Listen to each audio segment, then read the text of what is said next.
How you rent the U-Haul truck. There are numbers, and then you're gonna look for DC 1596, which is DC 1596 right there, guys.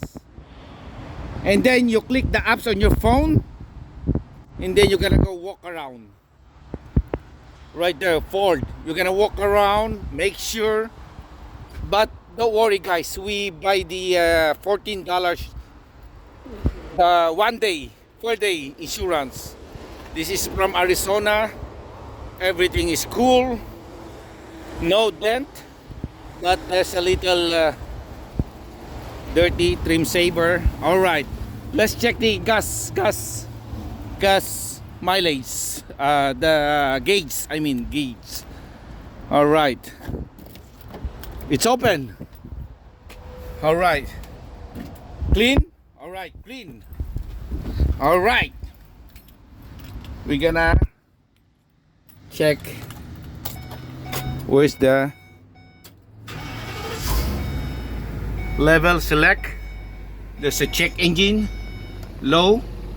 Where's the fuel gauge? Damn, right there on top. Fuel gauge, it's full.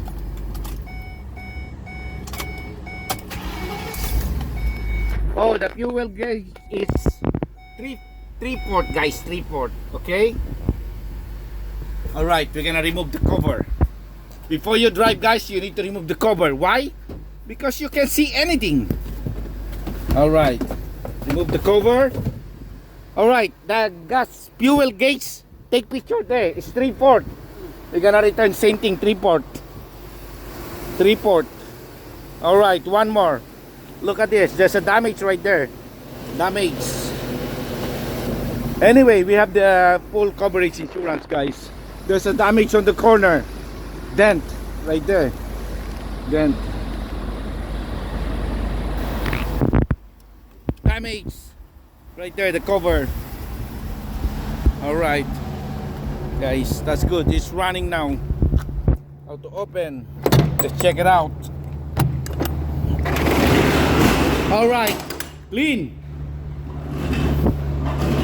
Start.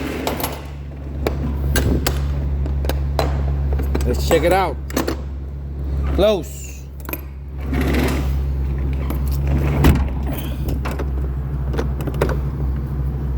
How to close? That's how to close guys. Lock.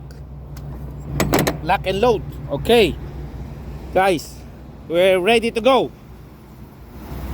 All right, see you at the distilled water. All right guys, continue. Okay guys, once you start the vehicle, it shows the gas mileage on your apps. So when you look at that, the U-Haul receive and dispatch, all you need to do, that's the mileage right now. Let's check. 124357. All right, you have the perfect, what's that, 12457. 12457. Okay, continue. Approve the mileage.